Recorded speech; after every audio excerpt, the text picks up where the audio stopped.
Faces here. There's a few chairs, which is always good to see. So these two ladies are going to join us as an alternative to chair yoga. So let's go ahead and get started. David, will you open us up with prayer, please, this afternoon?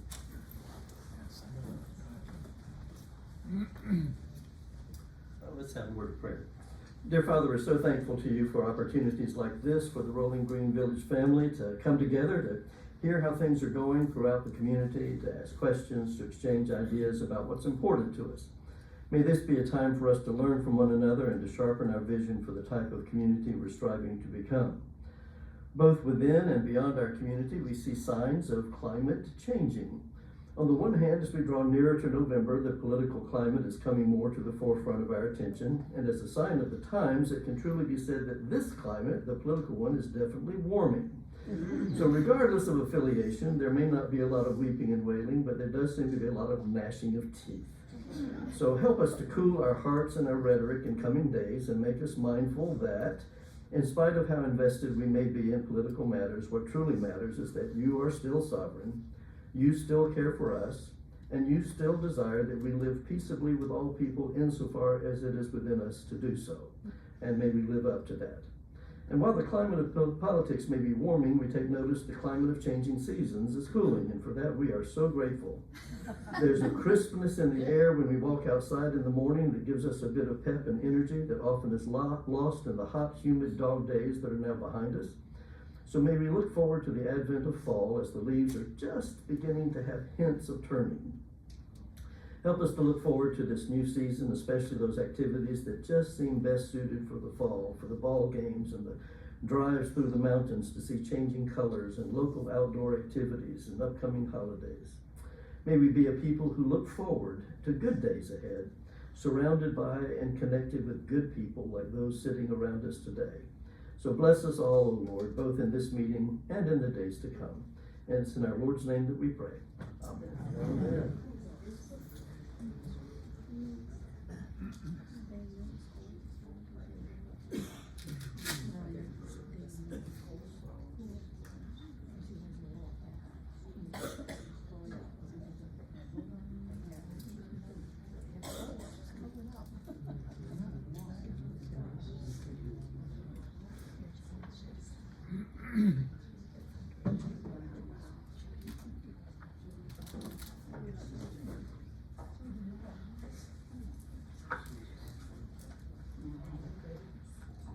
Good afternoon. I'm Judy Outlaw, and I'm the fundraiser for Rolling Green Village.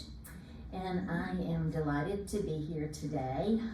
There's been a lot going on in fundraising over the last few weeks. We have just finished raising funds for some new equipment. I think that's the right word, for the wood shop. That's not my forte, but I'm learning. And so that's been really fun, and we're looking at doing some extra things with the wood shop coming up. But today I'm here for to give an update on the prayer chapel and prayer garden. And I know that's been talked about in the past, is what I understand. I've only been here since March, so I did inherit this. And we are working very, very hard on trying to make this a reality. So, I want to share the mission statement again with you. You know, mission statements are funny little creatures. Some organizations have you put it on the back of your business card and memorize it and all that. But I think this is important as we're talking about a prayer chapel and prayer garden. You know, our mission is to serve senior adults by providing an environment that enriches their quality of life and fosters the highest level of independence possible in a setting nurtured by and established on Christian ideals. And as a nonprofit, you always want to do activities, do advancements, to do improvements that support your mission statement. So remember that as we continue on for a few minutes. A committee has been formed, It's made up of residents and staff. You can, of course, read the names on the screen, but we have a representation of all the neighborhoods and apartments. We've still got, I think there's one space because of some sickness that we've got to fill. But it's a large committee. It's a lot of people. We've met twice now. But we wanted to be sure that we were getting input from everybody. And this committee has been given the challenge to come back and share with the people in their apartment or their neighborhood of what's going on with the chapel. If there are any committee members here today, would y'all mind standing or raising your hand? Right. We got a couple. Oh, good, we got a lot. Very good. And as you see, we have some staff members on there too. So reach out to these people if you have a question. Now, I ask, why do we need a prayer chapel? And there has been much thought given on this over this question over the last few weeks. Number one is a known fact that spirituality has been shown to be essential to healthy aging. In fact, Amy has a wheel, and on that wheel, one section is activities, one section is exercise, but one section is also spirituality, so that's an important part. We have beautiful spaces here, we have a chaplain, we have worship services, but it lacks the private space that people need to get away and to ponder, think, pray, make a decision about their parents that might be in the licensed area. So that's what we're hoping that the prayer chapel is going to be, that it will be a place that people can go to and realize that it's a safe, sacred place. What's the projected cost of this project? Well, the projected cost is expected to be around $1 million. Now, when it first started, there was only the prayer chapel. We have added a prayer garden to that area. So it will be about 800, give or take, thousand for the chapel and about 200,000 for the garden. That does include building furnishings, which a lot of times capital campaigns, people don't add in their furnishing cost, but we've included that and the landscaping part of it.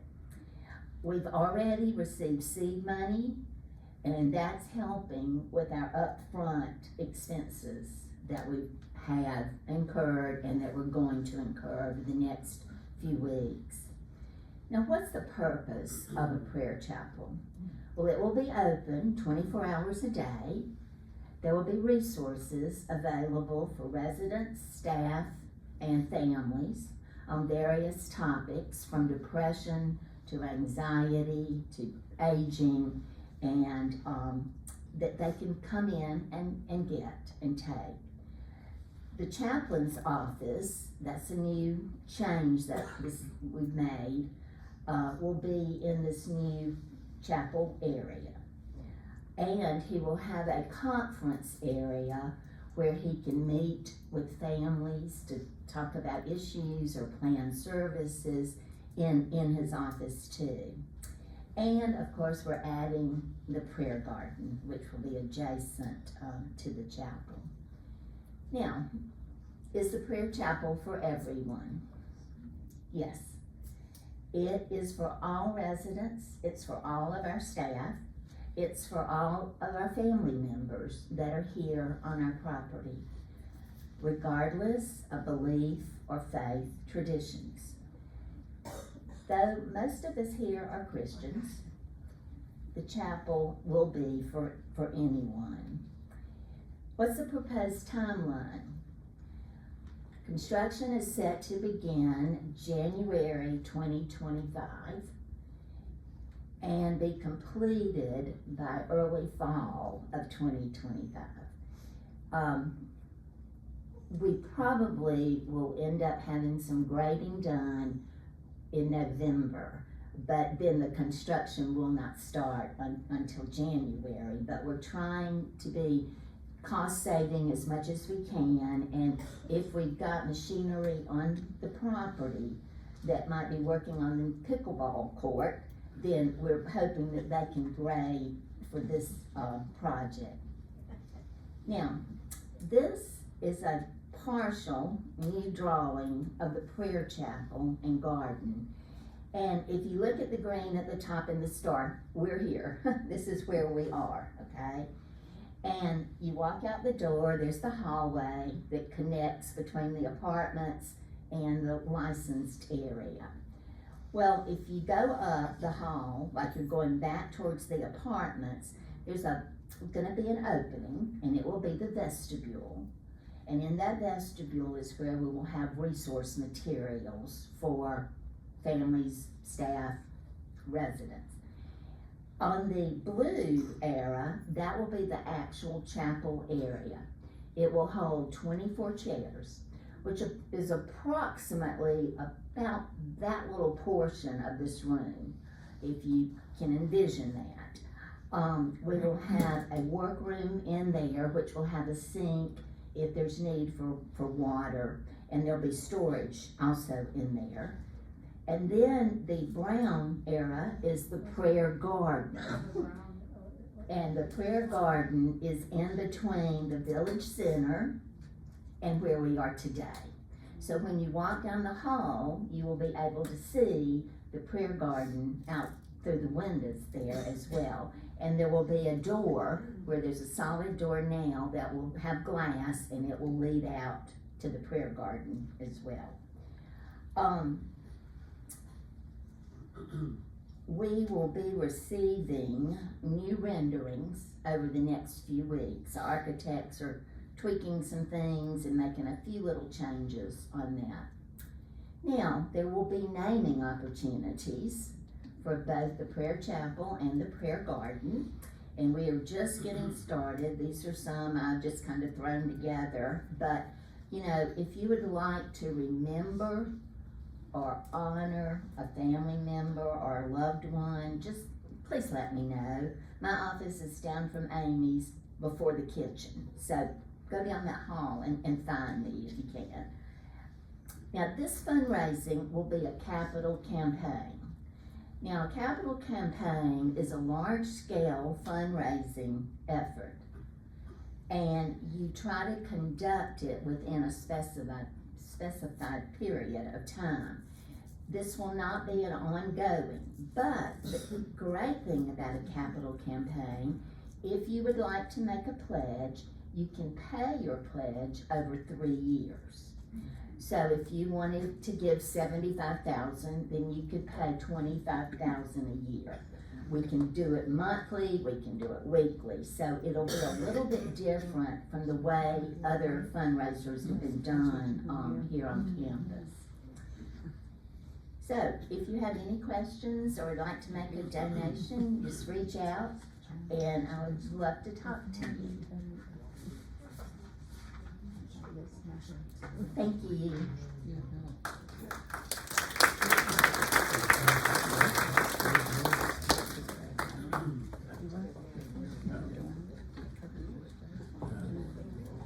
Good afternoon.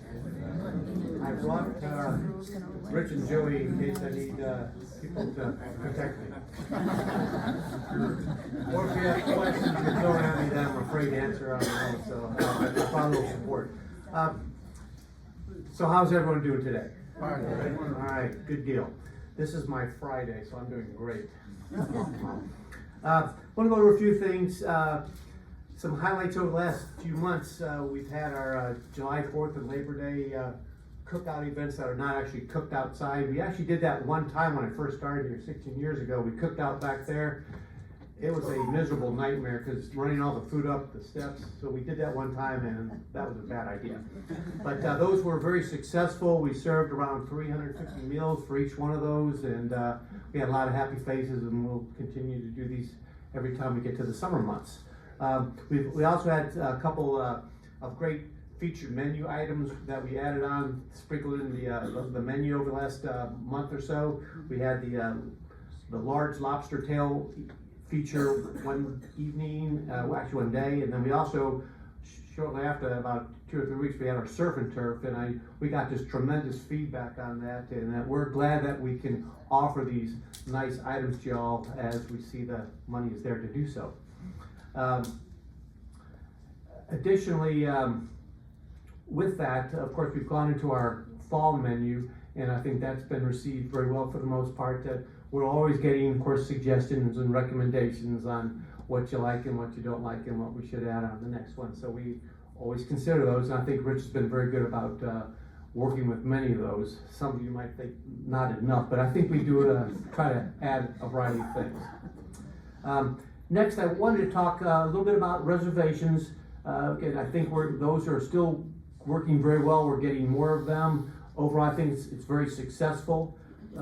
There are still the struggles of the 15 to 20 folks that just don't like making reservations. And during lunch, we can work them in fairly easily. At dinner, it's getting really hard, and it really gets to the point where it can start to compromise operations, and which affects y'all. It also affects my staff. The service could be overwhelmed, and if they're overwhelmed, it's going to roll into the kitchen, and it doesn't create a great experience. We have been fitting those folks in as well. We're getting close to the point, though, that we'll still fit them in, but we might have to say, look, you're going to have to wait 30 minutes plus or minus, because we've got folks that did it the right way, and we got to take care of them first. But I know I could see the nodding of the head, which means you agree with me. However, those that aren't making them, they don't agree with me. And they're not doing this, they're doing this.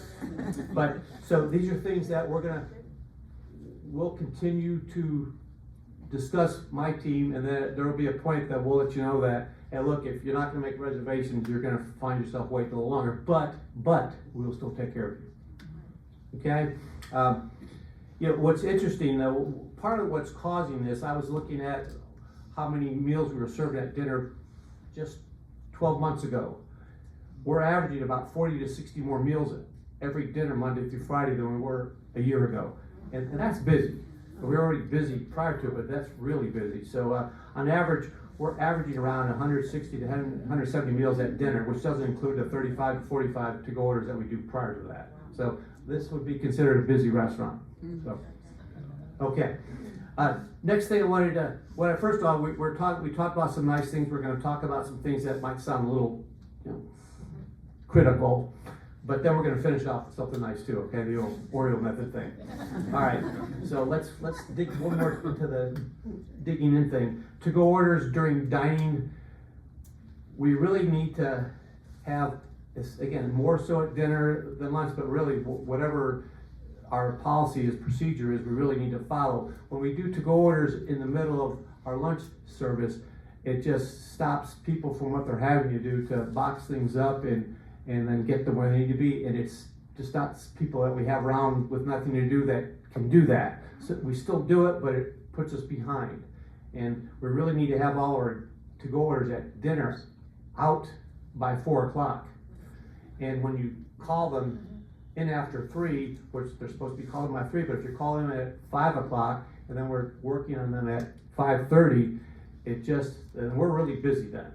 It makes it very hard. So we're asking, we're pleading, please follow the procedure, the policy on that, so we can, as a food and beverage department, can handle it better. And again, Joey and Rich get to deal with that a lot, and I know it's very painful for them. Okay? That was the mean stuff. Okay. I think a real positive thing we've been doing lately is we have our new resident orientation for food and beverage, specific to just food and beverage.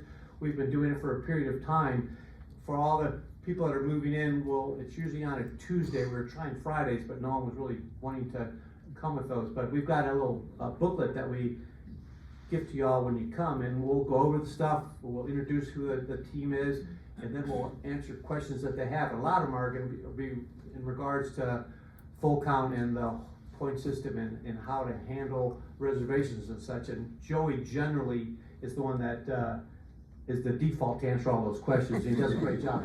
I appreciate that. But what we're also doing in September is, as we have the community lunch functions, we're also going there and going over the same information, giving them the same brochures, booklets, as I said the last time, and answering questions that they have. And I think that's been received very well also. So I think it's a great thing. And again, if you have questions, generally speaking, when it's on the front of the house stuff, the servers, Joey and Claudia will give you your best contacts, and Rich, as far as kitchen, or myself, the kitchen will be the ones that will answer those if you have questions. Generally, I'll pass y'all to him. But again, I think it's been a great deal, and I hope a lot of you have seen some of this information, and it's helping you navigate through all the services that food and beverage offers. With that being said, I have nothing else to say, but if you have questions, we will be more than happy to answer a few of them. Ryan, how much time do I have to answer them? Where'd you go? Take as much as you like. Well, while he's not here, so start throwing questions.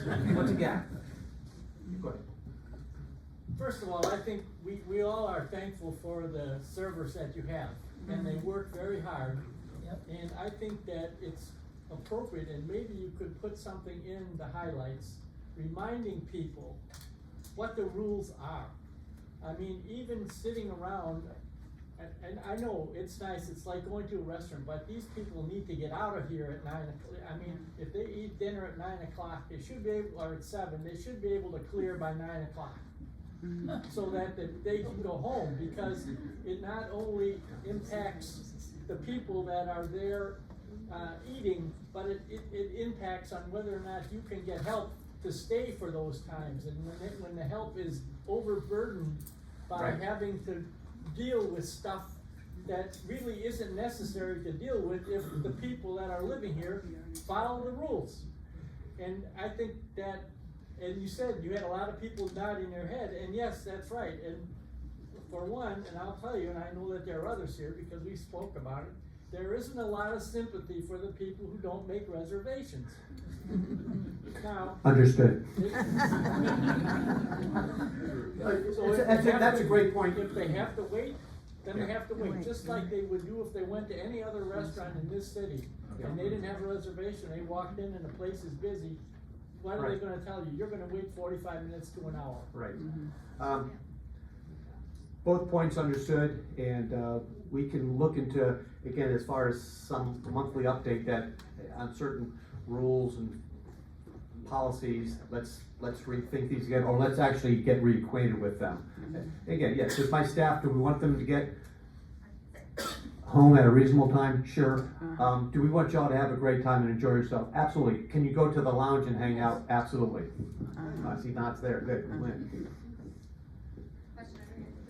My question is just on the point system and why patio homes don't have their points on full count.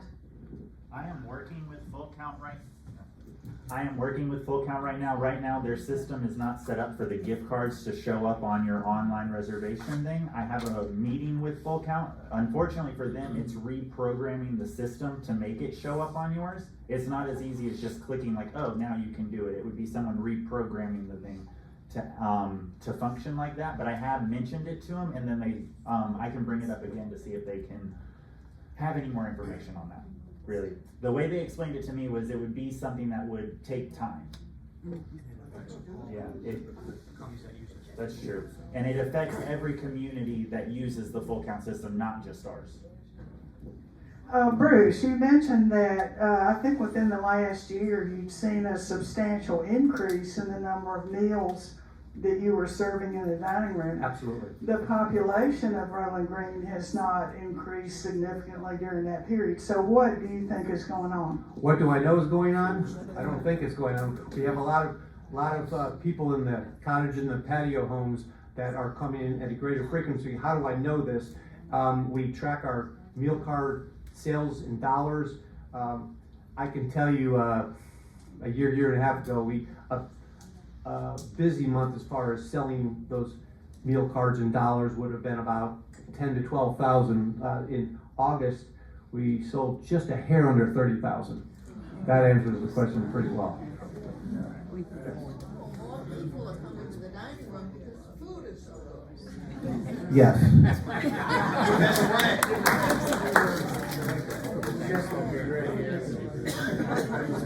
me that $5 later. Go ahead.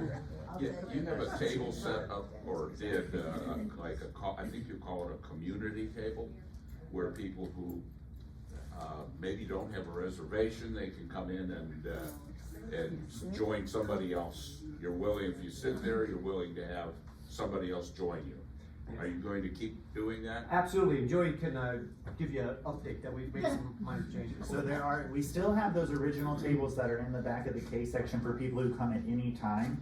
Now we are doing them different for the long table that is in the casual dining room. We're gonna have it on Tuesdays and Thursdays. At lunch, are we doing it at lunch? Dinner. It's just dinner at 5, okay. So just dinner at 5 o'clock on Tuesday and Thursday, and you can make a reservation either online or in person. If you find that there is not a spot online to make for 5 o'clock, please call us, because what it is we have set aside 8 spots for people to sign up online and then left the rest open for people who don't like to use the online reservation. So if you can't find the spot at 5 o'clock, don't think that the community table is full. Just give us a call and we can add you to that list. Any more questions on that one? Joey, and it said also on there for the community table, or it said something special.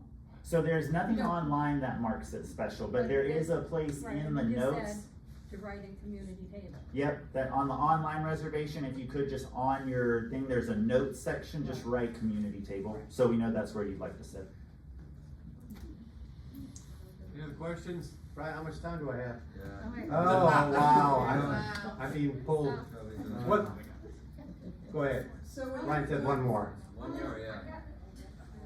Two more. When you're talking about to-go orders, you don't want me to go in for dinner tonight and choose an entree and then see another one that looks so good that I say, could you make that to go? I'm not, that's against the rules.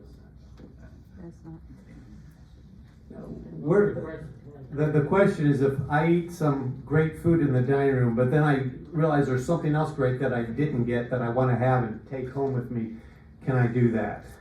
Yeah, we're still doing that. It doesn't mean that under our breath we're not mumbling some things, but we're still doing it, and when you get it, we'll have a smile on our face. Yeah, not a problem. All right, one more, yes. For those of us who have lunch in the dining room every day, could we not sign up more than 3 days at the time? No. No. Why? The short answer is because, but otherwise you're going to have the same people make the same reservations at the same time, which keeps other people from making reservations during that same time. It's just easier to do it this way, and for the most part, I've seen nods. Thank you. That it does work. It's the fair way. I understand what you're saying.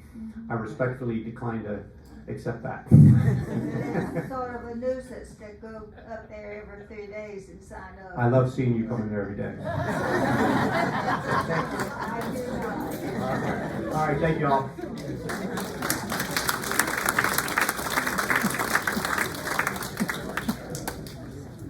Alright, I'm gonna try to catch my breath. Alright, so I'm gonna start out with the question everyone wants to know. Where is our bus? And the answer is we don't know. I talked with them every day, trying to find out. They told us the end of August, it's not here. So Ryan and I talked. We're gonna give them till the end of September, just a little grace period, which we've already been graceful enough, but if it's not here by the end of September, we are asking for a refund. They have given us some options where we could purchase a bus that they have found somewhere, but it's not our bus, and if we do not get the bus that we ordered, we will cut ties. and we will go somewhere else.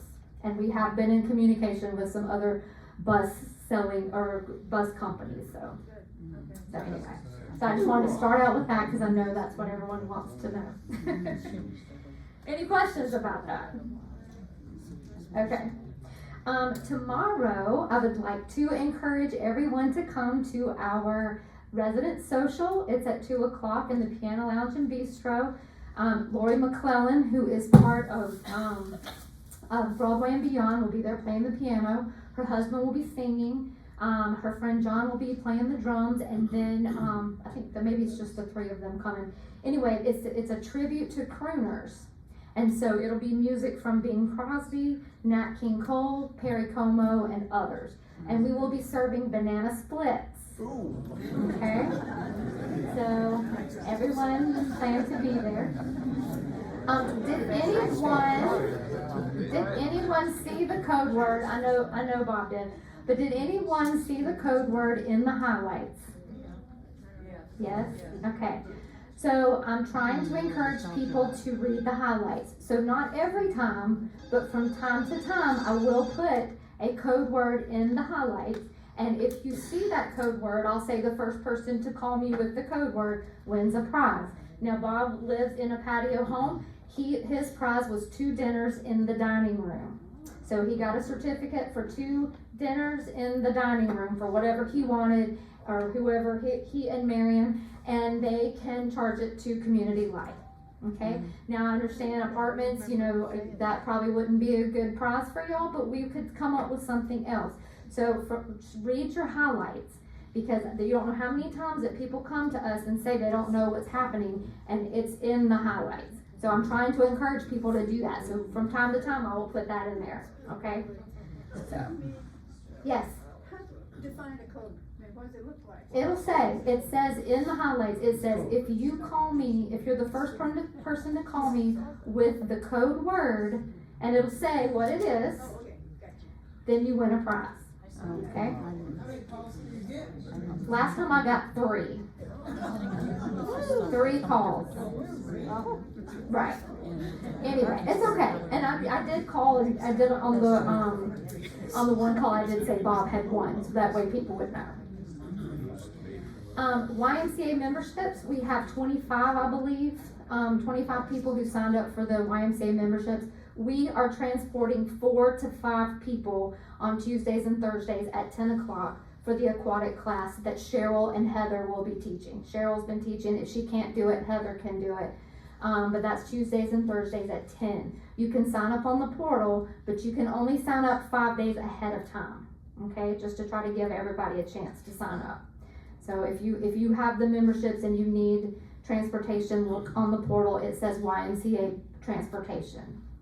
And you don't have to take the class necessarily. You can do something else, but we're going to be there during the duration of that aquatic class.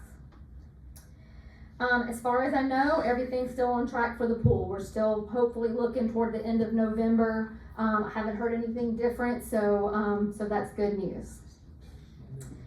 Alzheimer's fundraising. Lexi wanted me to say something about this. They are selling raffle tickets. They're $10 for 1, $50 for 6, and the winner gets 4 tickets to the Lion King, which is not on the date that we're going to the Lion King, but it's September 29th, and the drawing will be on September 24th. And this is for the Alzheimer's Walk that they're raising money. And if you purchased a t-shirt on Thursdays, you can wear them with the staff, and I wore mine today. But if you bought your t-shirt, you can wear them on Thursdays with the staff, because we're all going to wear ours too. Upcoming events, just real quick. Mark Hopkins will be teaching a class on mysteries and miracles of the Bible. That will be on Wednesdays, starting on September the 25th at 11 o'clock in here. These are in the highlights, okay? So you'll see those in the highlights. Jim Nicholson will be doing a lecture on restaurants.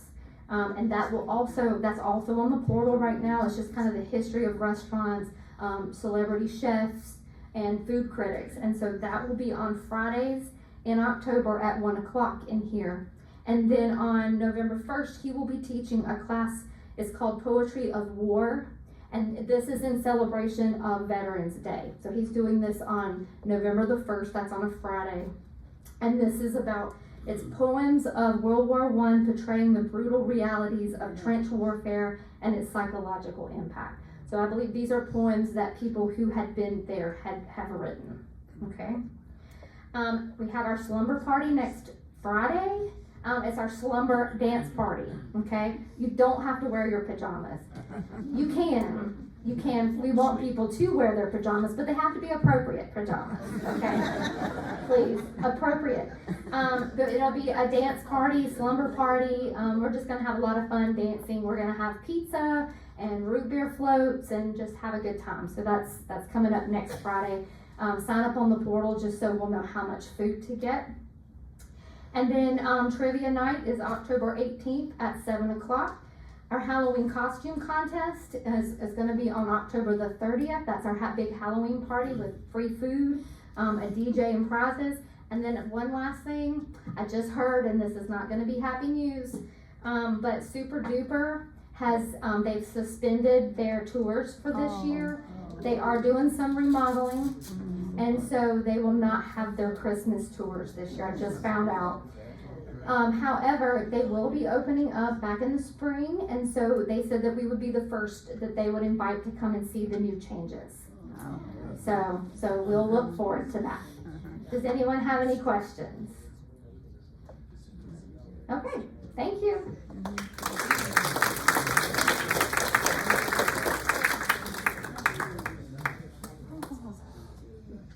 Good afternoon. I'm going to give a little bit of a census update, and then we're going to talk just a little bit about COVID.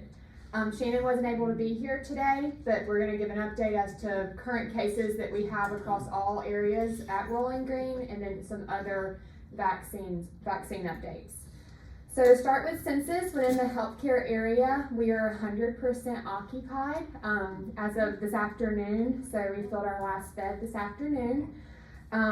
In rehab, we have 17 out of 22 beds occupied. In Cedars, we have 25 out of 28 beds occupied. And in Evergreen Place, we've had a lot of momentum and a lot of growth over the past couple of months, and we're at 17 out of 22 beds occupied. So that's just a little census update within the licensed areas. A lot of movement, and it's taken a lot of different hands to be able to coordinate that movement, so we're grateful for the team that we do have and to be able to serve the residents that we have. So to talk about COVID, so I know there's a lot of talk about COVID, so we want to give a kind of an update as to how many cases we currently have. It's probably not as bad as many residents think that COVID is within Rolling Green.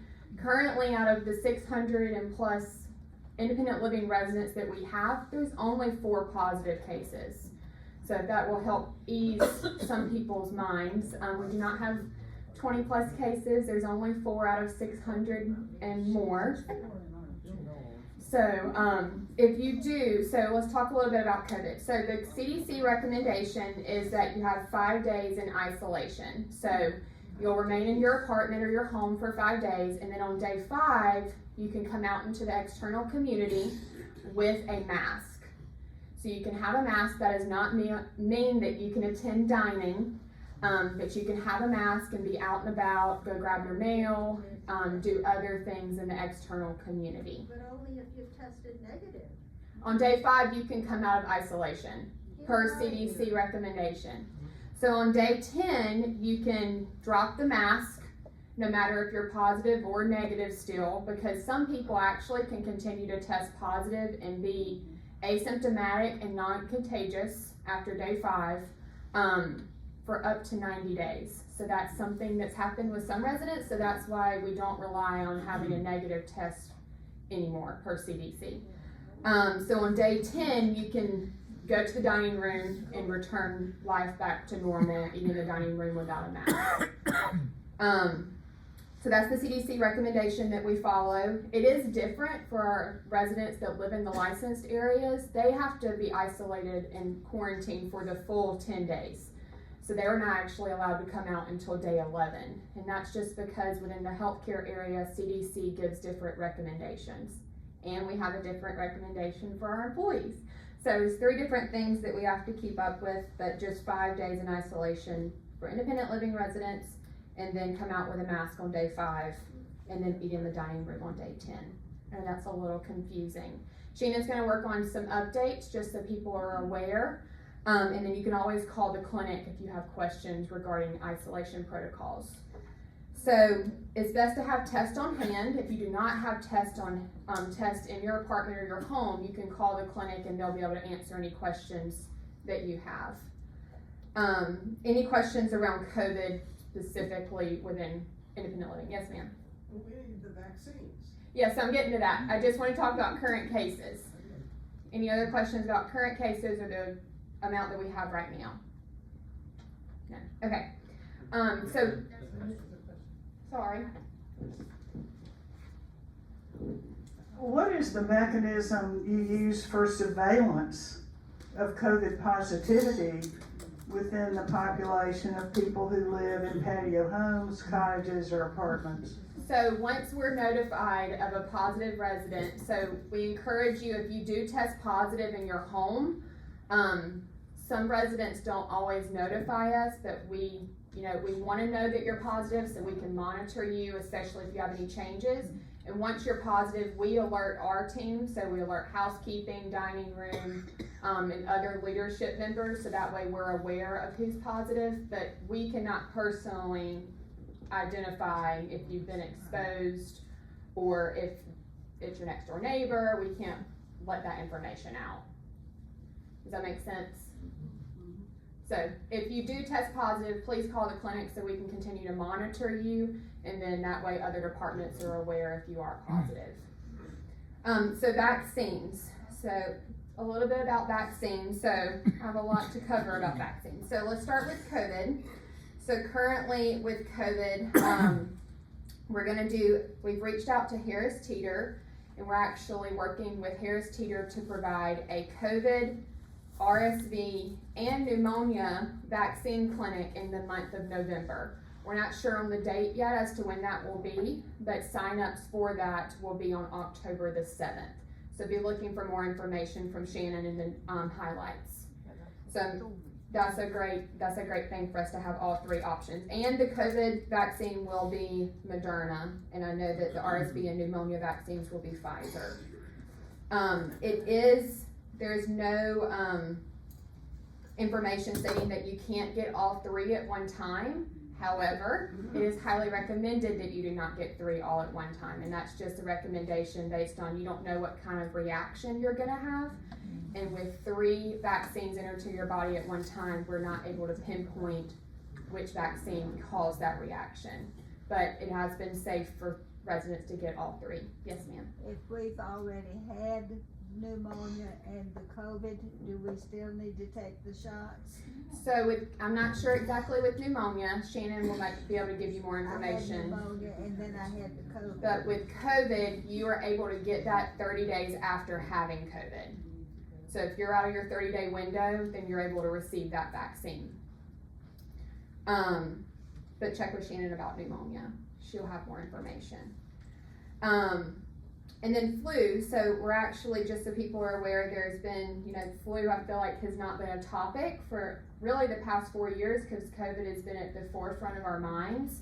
However, flu is already becoming prevalent in the community, not at Rolling Green. We don't have any cases at Rolling Green, but we have seen cases in the hospital, so just so residents are aware.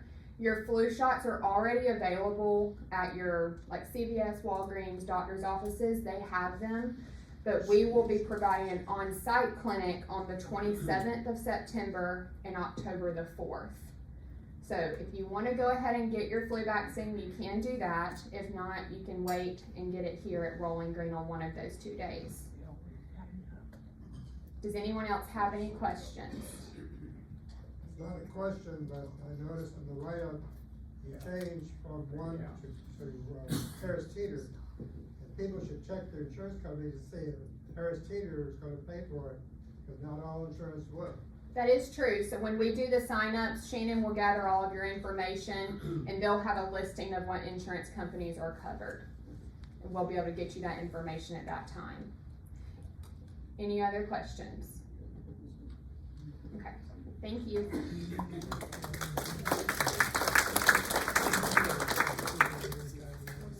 Thank you, Anna Grace. Wow, I think I had too many people on the list today. But I think it's important that we use this time. You all don't want to just hear from me, and I talk about it a lot. There's a lot of great people that work here, and a lot of things that are going on. So it's that time of year. There's a lot to talk about. So, and good things as well. So, want to make sure you all understand that the CDC recommendations, they do change and evolve pretty quickly. If you have any questions, I think we do view Anna Grace and Shannon and LaGreen, the director of nursing, as being those kind of experts. So if there's questions that you have, what the most recent recommendations are, we can look at that together. And when it changes a lot, we will go back to the website and look at it and discuss it to make sure we're giving the best guidance. We can also make sure when it comes to flu shots or COVID shots, pneumonia shots, you want to talk to your doctor, and when we provide these clinics, we're not getting any incentives to provide these clinics, so we're doing it as a convenience for you all. So you don't have to wait for the clinics. You can go to CVS or Walgreens or whoever you work with on the pharmacy side. But we've been in this routine. We feel like it's a great service to offer. It is different to have Harris Teeter here compared to years past. Last year we had CVS here, and they required us to have a certain number of people show up, and we thought we had a good number and not as many people came, and then we had to incur the cost. So out of pocket we had to pay for the cost of all the vaccines that were not used. So we felt that we didn't want to do that again this year, so that's why Harris Teeter is coming. They're not going to charge us if people don't show up or if there's a certain number. So that's a good thing. But again, appreciate Shannon and Anna Grace for their work. I was going to talk about COVID in a little bit. I have heard some rumors from folks who saying COVID is rampant everywhere, and I think she helped folks understand it is going to continue to be with us. We are 4 years out of the initial COVID infections that we had here on campus. Unfortunately, we're not going to see it disappear. We are going to have these days and these episodes where we're going to have some COVID. So just be aware of that, and we don't feel we should be publicizing it. We also don't want to have people panic. It is at a different severity than 4 years ago, and it is a part of our normal routine now. So we'll definitely answer questions. We'll help you get resources. We'll continue to offer some of the clinics if folks want to attend them. So we've got information on flu shots, signups. Just wanted to repeat that from last month because Shannon wasn't here and those dates are coming up. So those will be in the minutes as well that we share. But last month I didn't talk about the July financials because they weren't finished yet. So this is a little bit of catch up. This is our July financial results. So we exceeded our operating revenue budget. That ties back to our higher occupancy by about $100,000. So we were seeing great occupancy, as Anna Grace indicated, and the license there is between Evergreen Place being higher than we had planned, budget, between Cedars being higher than we budgeted, and also with healthcare being full today. We don't budget for full, we budget for maybe 80-85%. So that's where we're seeing our revenues come in higher. We do also continue to have a great census on the independent living side. In the month of July, though, we did get hit with a handful of expenses that we did not plan for that exceeded what we had planned. Those expenses, a good number of them are focused on wages. So as Bruce talked about, we are serving more meals, and we're seeing the dining room stay open a little bit later. So we did exceed some of the food and beverage wage budget that we had. We also are serving more people in the health center and the rehab area, and we exceeded our healthcare wages as well. So registered nurses and nurses. We do have a good thing to report is that we've actually been able to hire more registered nurses than we've had in years past. Those folks are more expensive than licensed practical nurses. So we did have some training hours in July, and we saw our number of nurse hours for registered nurses be higher than what we had planned. We put together each budget, the summer before. We finalized it in October.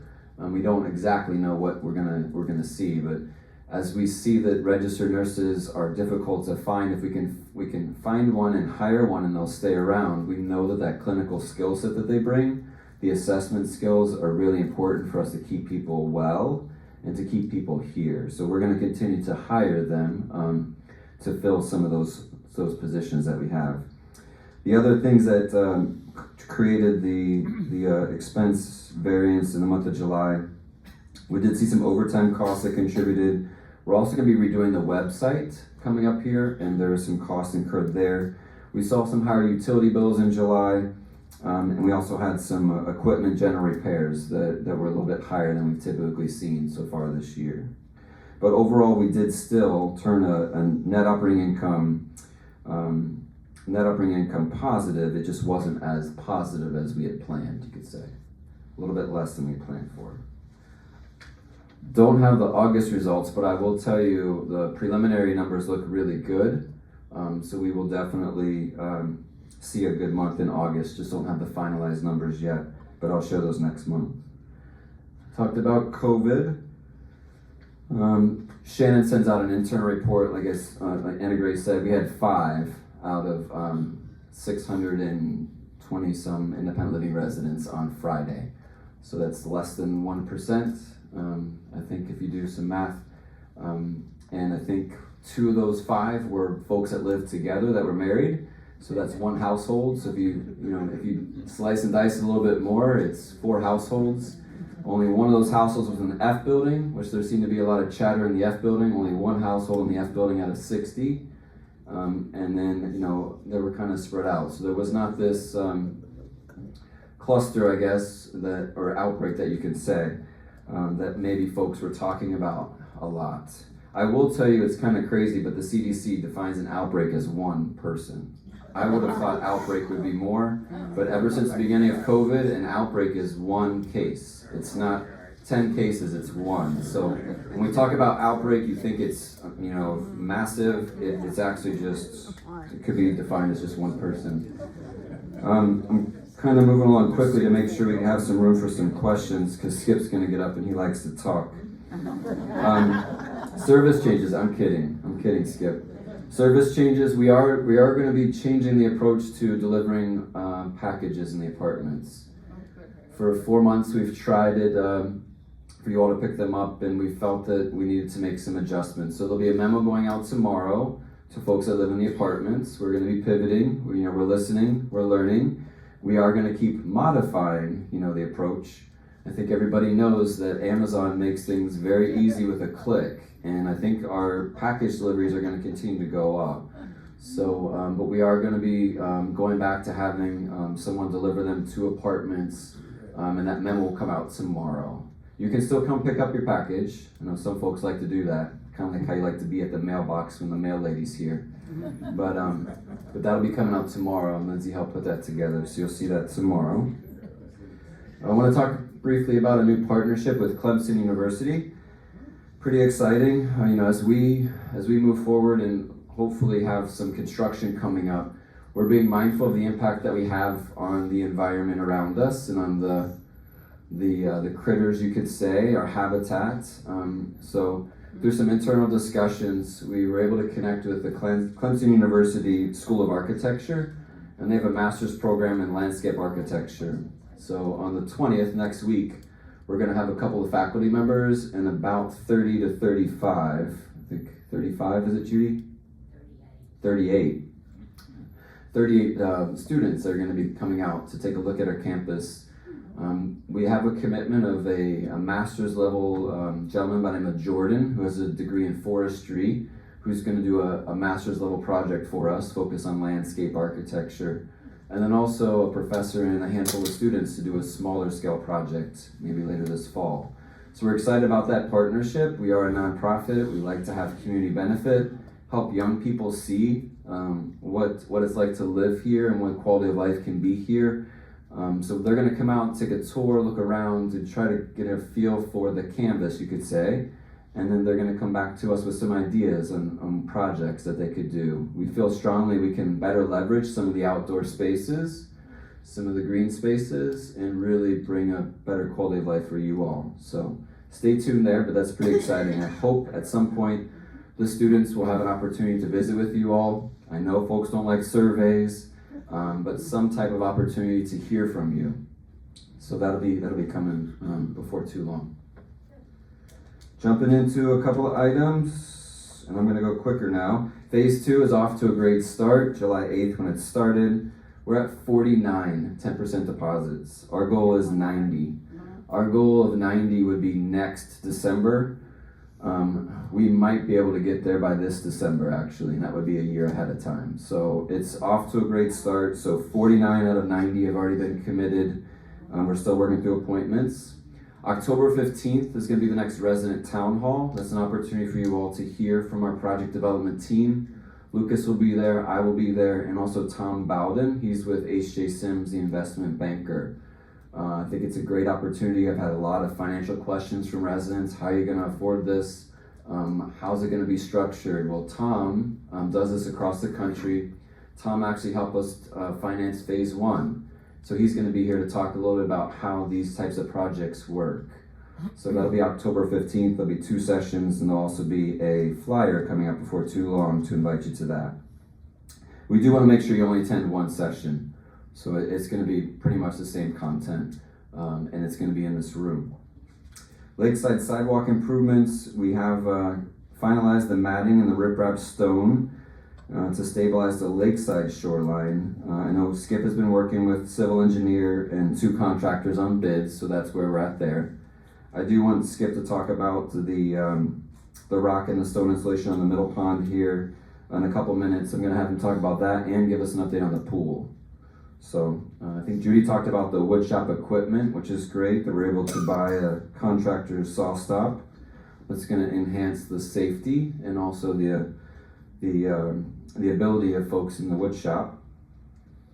The furniture, we do still have some more furniture to come in the lobbies, the A through D lobbies, and I believe some of the artwork was being hung today. The Village Green Courtyard, that project continues. The subcommittee working with residents and leadership. We're waiting for the an architect, to provide plans for the structure that we've agreed upon in that space. And that'll move that project forward. We're still on hold with the Hoke Smith sidewalk. So I wanted to see if Skip could talk a little bit about the pool and also talk about the middle pond, the work that we've been doing, the solidification with rock on the shoreline. You want to go ahead, Skip? Do y'all want me to come up there, or do you want me to just talk from here? Talk from here? Okay, first off, y'all help me if I understood Ryan right. He says I talk too much, then he says you want me to come and talk to you. So instead of talking to you, it's going to be death by PowerPoint. So we're gonna show you some PowerPoint slides here and answer what's going on. But I know there's a lot of questions. What's the first one up there? I can't see it. Pool. Okay, so we've got the electricals done. The HVAC is completed. The painting is they started. They've got the ceilings done. I've got some pictures and stuff where they recoated the beams and the ceiling itself and started painting the walls. So if you look in the upper left, you can see the scaffolding and stuff that's in there. And then on the right, so they could get access up in there. You really can't. It's harder with these pictures, but the beams and stuff really look like new. There you go. So there's a good indication how they've been revarnished.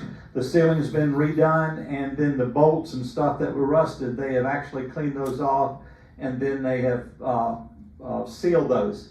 So hopefully they won't be rusting again. The bottom boards you see, those are the platforms. Now you really can't see it, but if you look in the right hand side, you see that blue arrow. That is the color of the wall is going to be. It's sort of a light bluish color that they will be painting the scaffolding. Once the scaffolding comes down, which they'll start taking that down next week, and then they can get in there and start repainting the walls. So you'll really be able to see the color and stuff that's going on. All right, so let's go to the next one. Okay, any questions? Okay, here's a tentative completion date, okay? I outlined the word tentative. All right, so they're going to start removing the scaffolding next week. We estimate it's going to take about 3 days. And then once that scaffolding's out of the way, then they can continue painting the walls. So that's going to take them about a week to finish that up. And then Clarity Pool will begin the renovations about 9/23.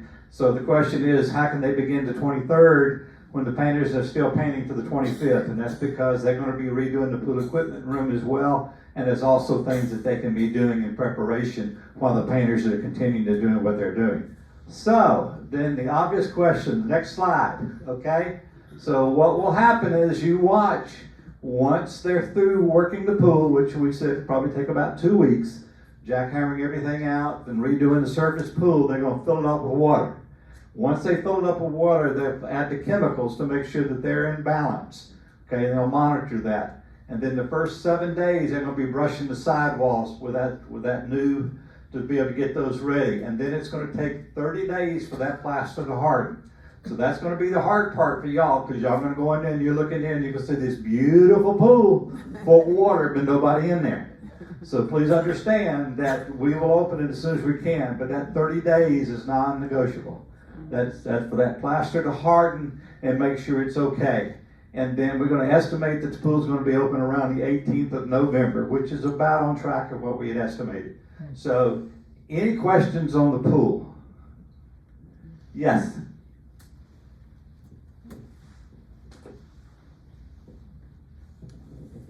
There's a number of ladies that like to use the pool and want to do water aerobics or want to come and exercise, and the pool is too deep for that.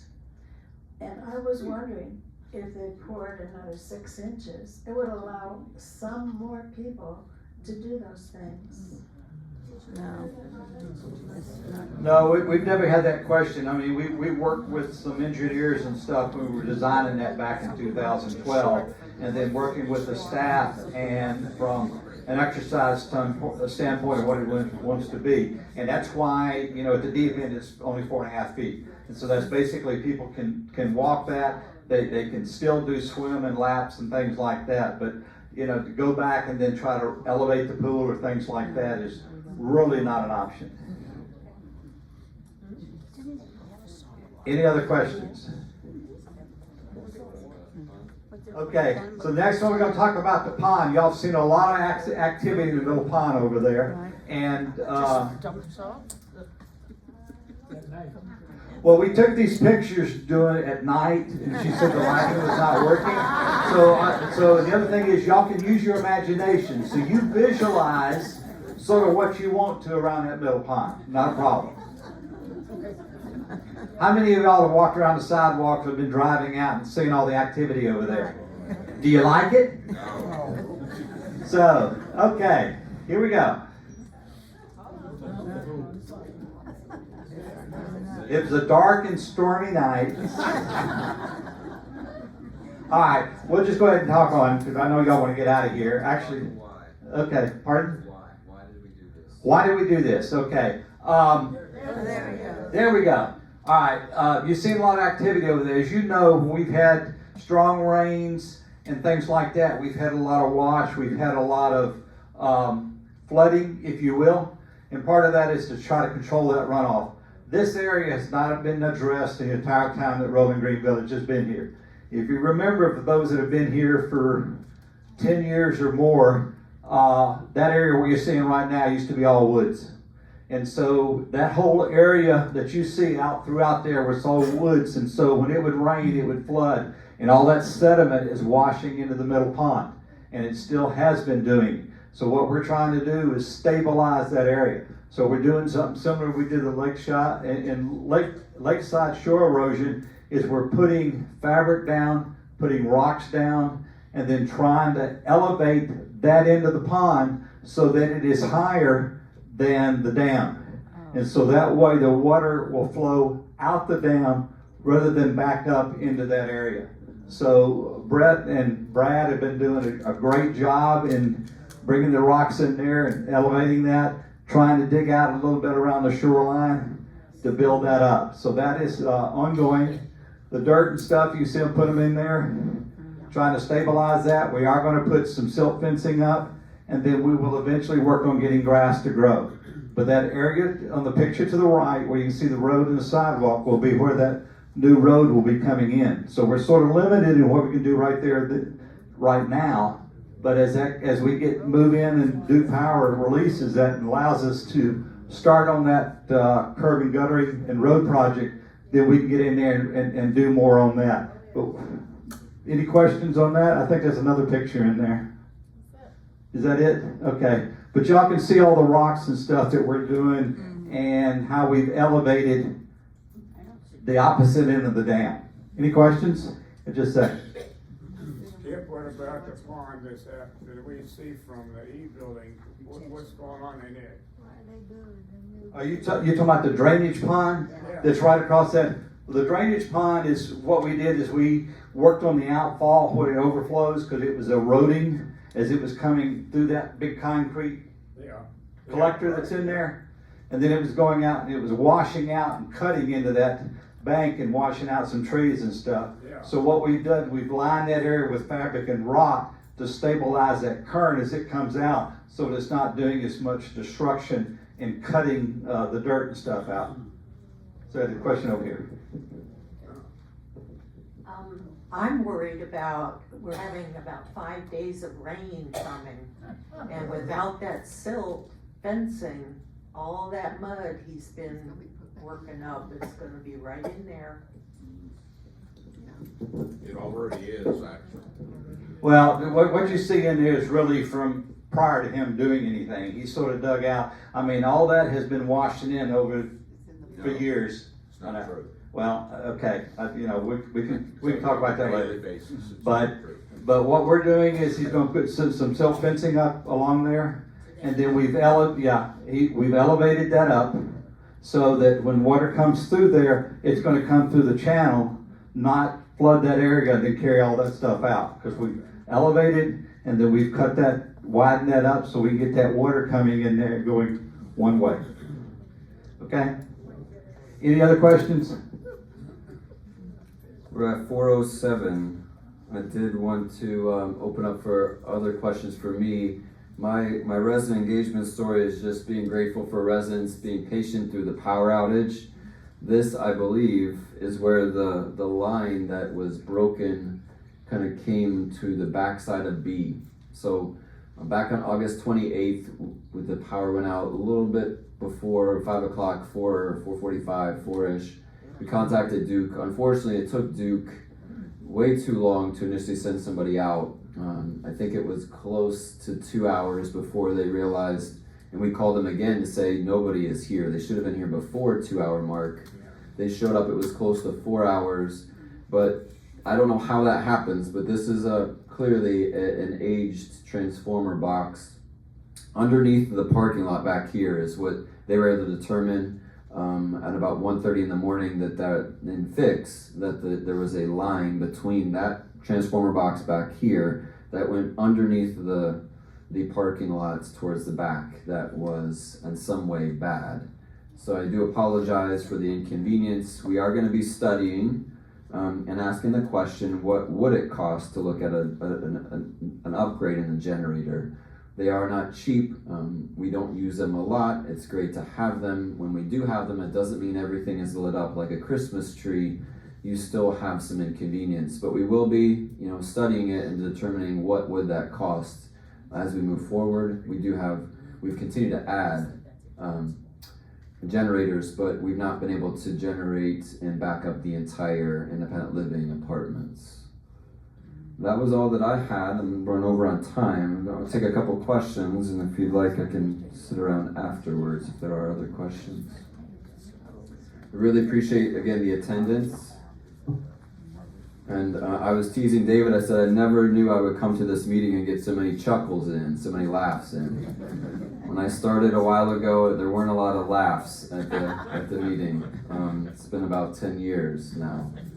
The first couple I went to were a little tense, but that's a different time. Go ahead. There's still a problem with No, not working, Skip.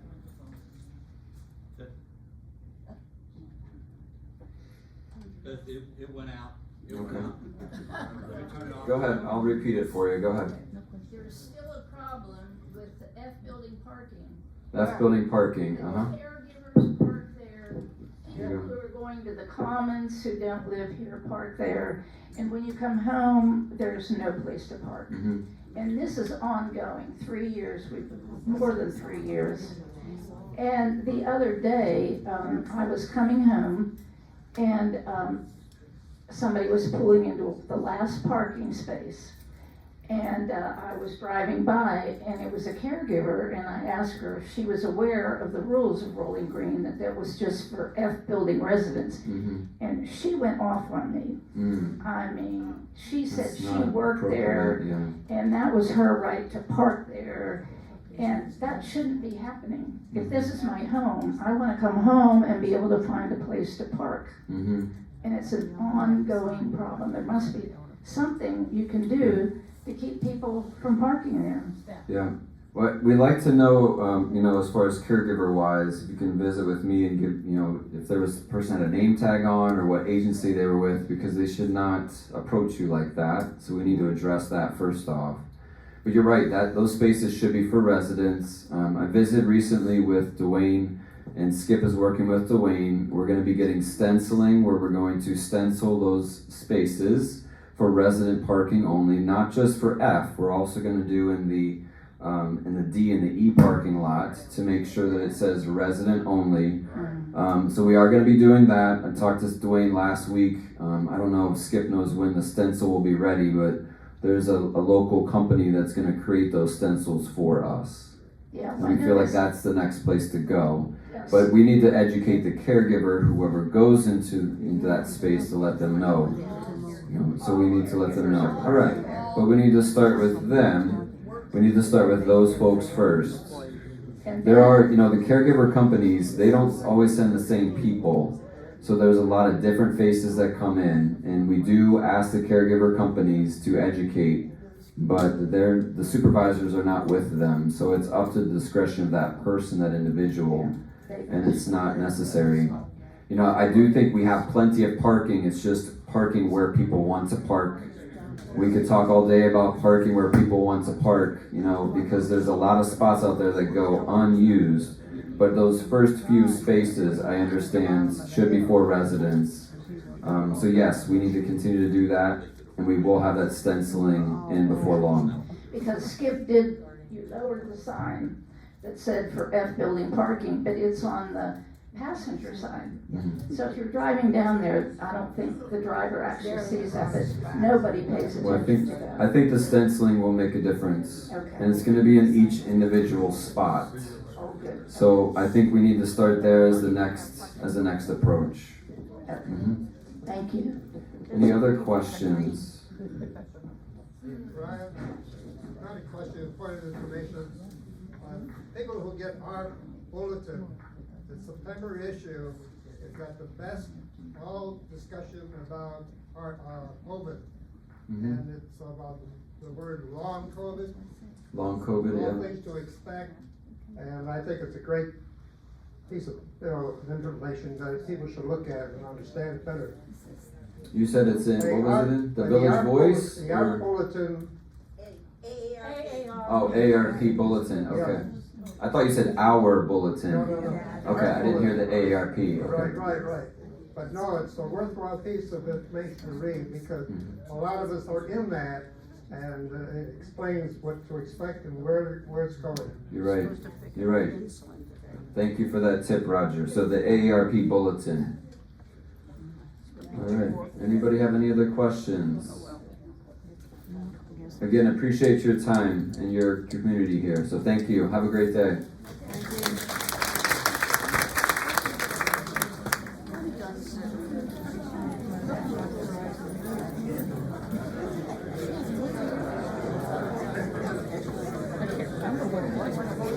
You missed it.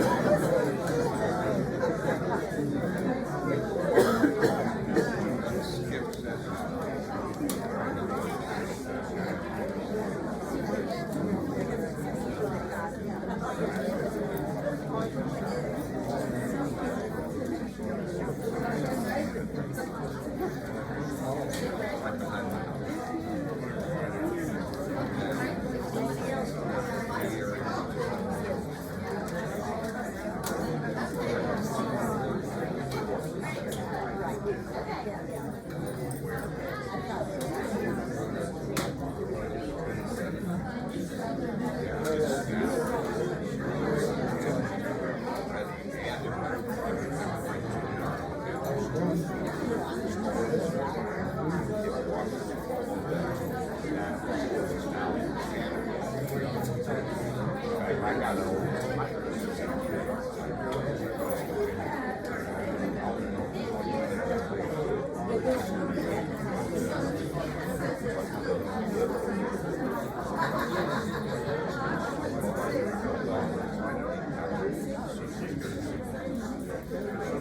you.